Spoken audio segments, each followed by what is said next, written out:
Sábado, Inmaculado Corazón de María, memoria obligatoria.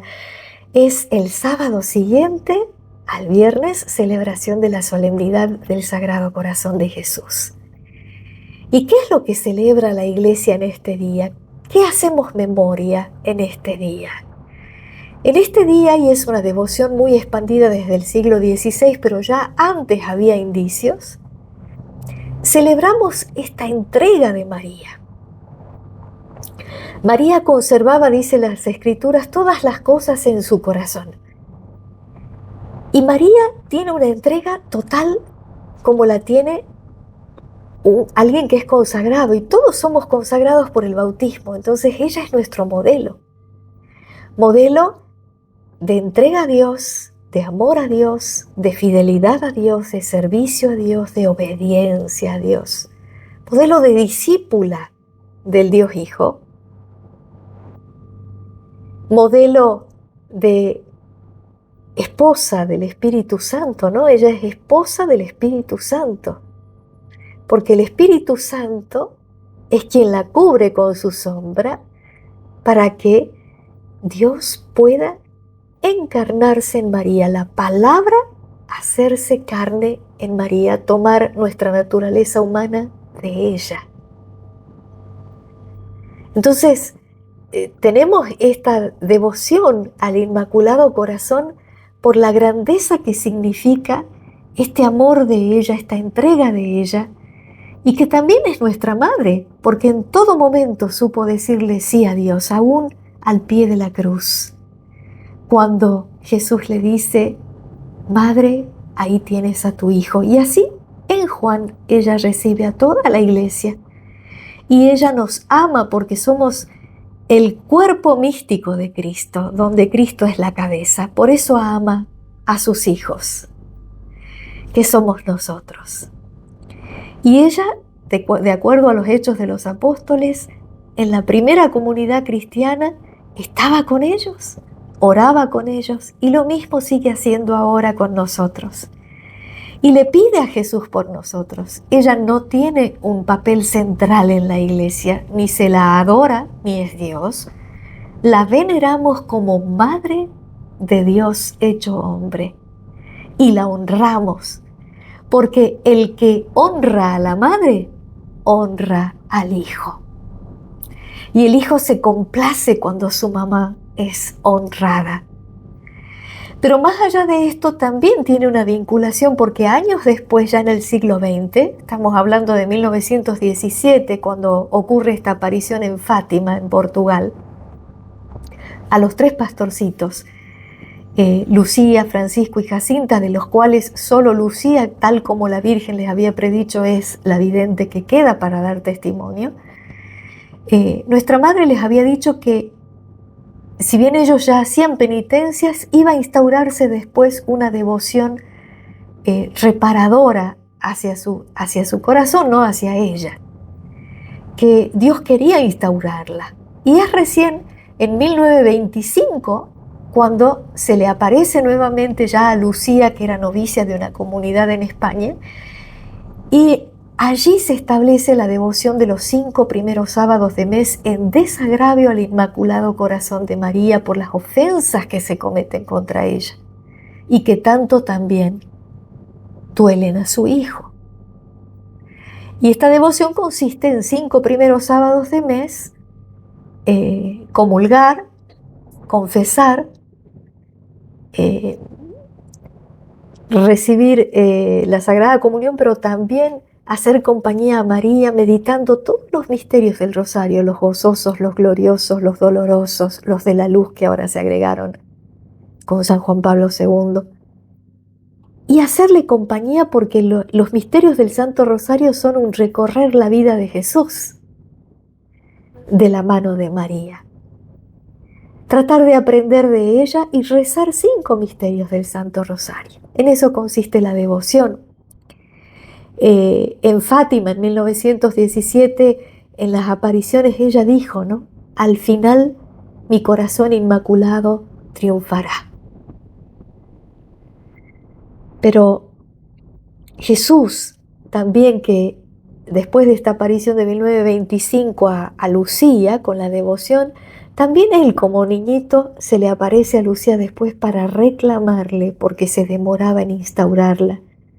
Dios quiere esta devoción a su Inmaculado Corazón y viene a ser una confirmación de lo que la Iglesia ya desde el siglo XVI lo tenía como devoción.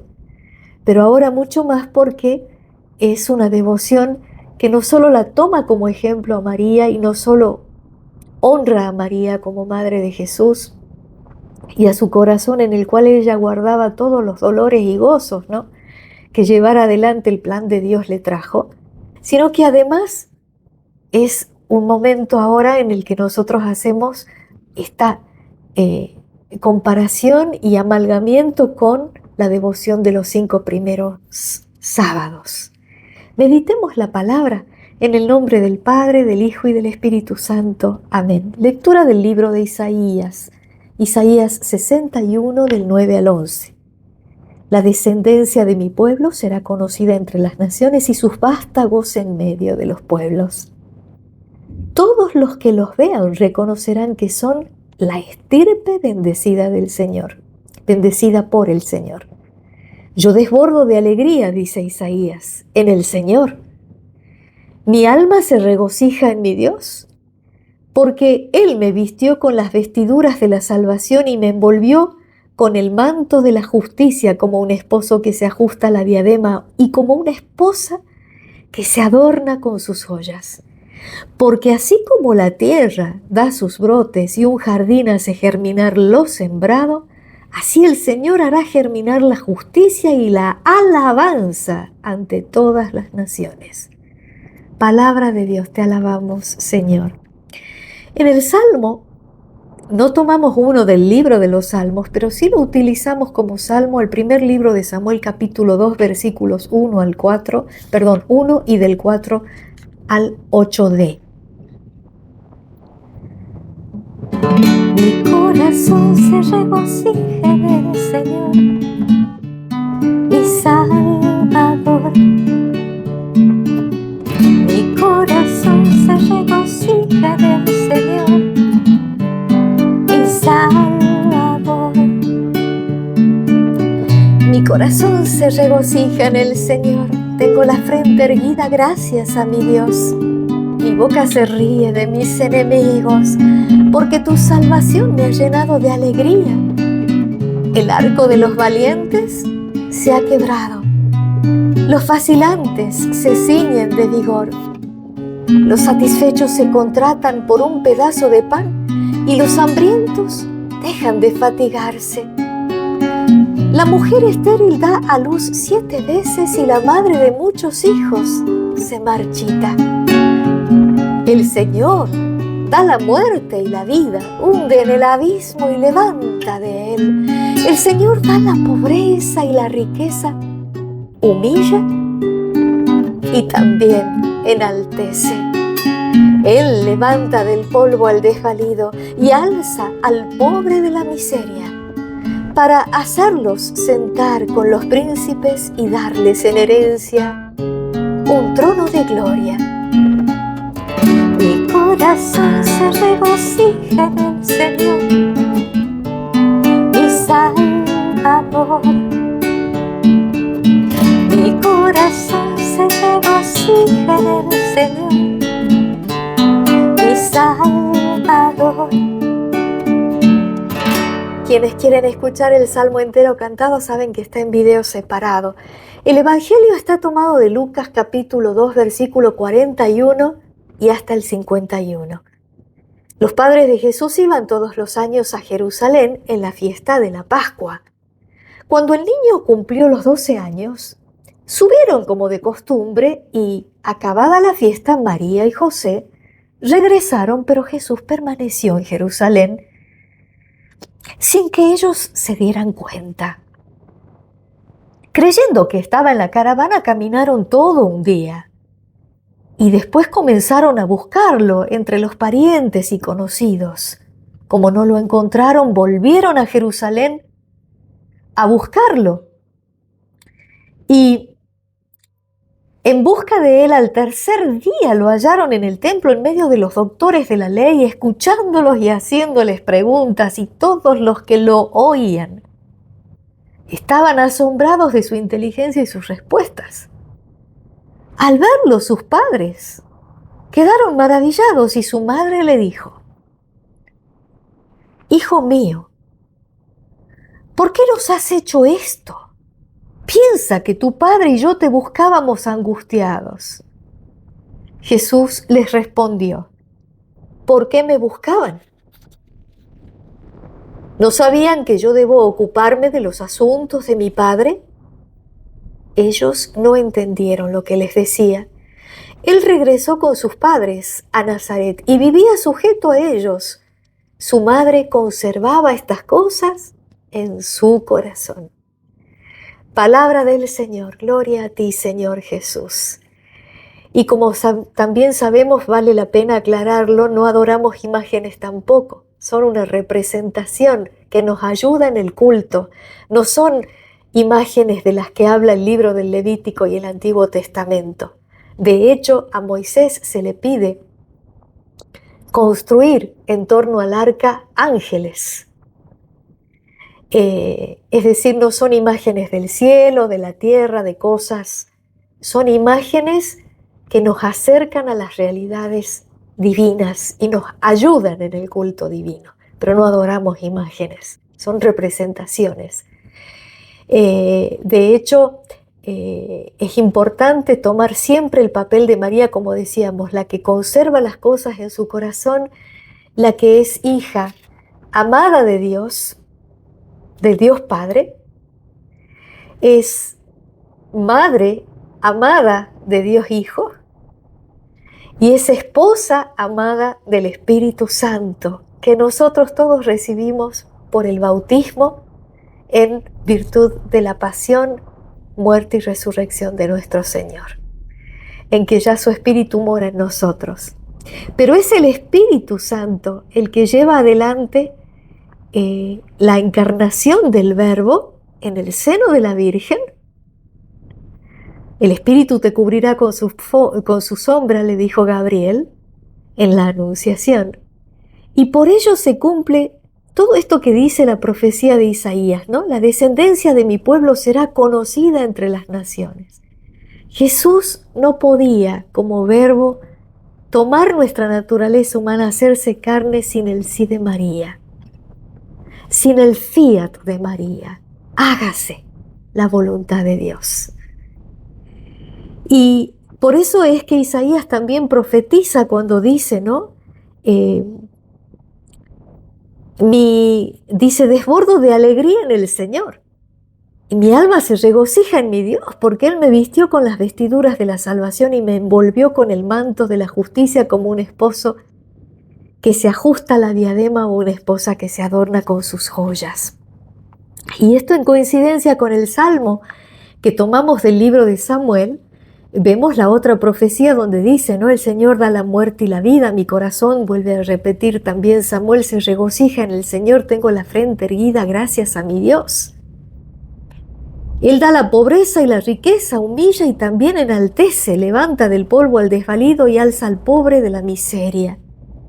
Y si nosotros vemos esta conjunción entre Isaías 61 y Samuel, primer libro de Samuel capítulo 2, vemos un resumen de lo que María exclama cuando va a visitar a Isabel. Y después que Isabel le dice, ¿no? Bendita tú que has creído, María dice, mi corazón se alegra, ¿no? Mi alma canta la grandeza del Señor. Nada para ella de gloria. Aprendamos de María. Dice, mi alma canta la grandeza del Señor, mi espíritu se alegra de gozo en Dios, mi Salvador. Y se hace una conjunción de esto, ¿no? Del libro de Isaías y del libro de Samuel. Porque él ha mirado, dice, la humildad de su servidora, desde ahora me felicitarán todas las generaciones. Porque el Todopoderoso ha hecho obras grandes por mí, su nombre es santo y su misericordia llega a sus fieles de generación en generación. Él hace proezas con su brazo. ¿Qué dice acá el libro de Samuel? El Señor da la muerte y la vida. Humilla y enaltece. Él hace proezas con su brazo, dispersa a los soberbios de corazón, derriba del trono a los poderosos y enaltece a los humildes. A los hambrientos los colma de bienes y a los ricos los despide vacíos. Lo mismo dice acá Samuel. Auxilia a Israel su siervo, acordándose de su misericordia, como lo había prometido a nuestros padres en favor de Abraham y su descendencia para siempre. El canto de María, que llamamos Magnificat cuando va a visitar a Isabel, está resumido aquí. Ella nunca se apropia de nada. Para ella no es la gloria. Ella siempre nos refiere a la gloria de Dios. Ella siempre alaba a Dios por las maravillas que hace a través de ella, sí, pero no porque sea un mérito de ella. De hecho, María es inmaculada en cuanto a su concepción, sin pecado original. ¿Por qué? Por la obra de Dios, en virtud de ella no, en orden a que Jesús, el Verbo hecho carne, tenía que estar en su vientre. No podía estar Jesús en un cuerpo manchado por el pecado, que como el Salmo 50 dice, el pecado se transmitía por la madre. Por eso ella es preservada del pecado original. Y del mismo modo, ese corazón inmaculado, preservado de pecado, puro, ese corazón fue capaz de decir sí a Dios siempre, obedecerle, serle fiel, servirlo sin medida hasta el extremo y hasta el dolor de la cruz. Y que sigue sufriendo, porque luego ahora la devoción de los 5 sábados tiene que ver con los agravios que María recibe como Madre de Jesucristo, por quienes no quieren reconocer su honra en el lugar que le corresponde. Quien honra a la madre, honra al hijo. Y en ese corazón inmaculado y puro, eso es lo que celebramos hoy. Hacemos memoria, pedimos su intercesión como en las bodas de Caná, porque su papel no es otro más que el de llevarnos a Jesús, único mediador entre Dios y los hombres. Y le pedimos a ella que ella interceda ante Jesús para que nosotros también tengamos un corazón puro, para poder ver a Dios, como dice Mateo 25 en las bienaventuranzas. Un corazón puro que nos permita servir a Dios, como lo hizo ella. Un corazón puro que nos permita amar a Dios hasta el extremo. Serle fiel, obedecerle en sus mandamientos, como lo hizo ella. Ser verdaderos discípulos, como lo fue ella, la primera discípula de su Hijo. Jesucristo, único Hijo de Dios, único Hijo de María. Sin embargo, todos por el bautismo somos hijos adoptivos en el unigénito, hijos de Dios. Y también somos hijos de María porque somos miembros del cuerpo de Cristo. Y ella es madre del Cristo total. Dice San Pablo, somos miembros del cuerpo de Cristo donde Él es la cabeza y nosotros sus miembros. Y ella es la madre de Cristo, del Cristo total. Pero es tal el misterio que se da con ella, que ella así como es madre del Cristo total y por eso es madre nuestra, como Él la da a los pies de la cruz a Juan, así también ella es hija de la iglesia, de su Hijo, la única fundada por su Hijo en la cabeza de Pedro. Así que María es parte también del cuerpo de Cristo porque es miembro de la iglesia. Es un misterio maravilloso el de Dios, uno y trino, que se ha separado una hermosa, digamos así, se la ha separado a María como esa diadema, ¿no? Es como algo tan preciado para Él. ¿Por qué? Porque Dios tenía que encarnarse en ella, el Verbo de Dios hacerse carne, tomar nuestra naturaleza humana para poderla redimir en la cruz y hacernos vivir a partir de allí como hijos de Dios, renacidos a la gracia, sacados de la esclavitud del pecado. Y por eso Jesús, también en consonancia con María, le dice, ¿no sabían que yo tengo que ocuparme de los asuntos de mi Padre?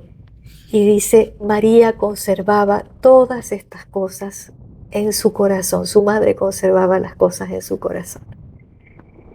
Que nuestra voluntad esté en sintonía con la de Dios como María. Pidamos esa gracia, que ella nos la obtenga de su Hijo Jesucristo, para que seamos verdaderos hijos de Dios, verdaderos discípulos, y verdaderos testigos de Dios. Amén.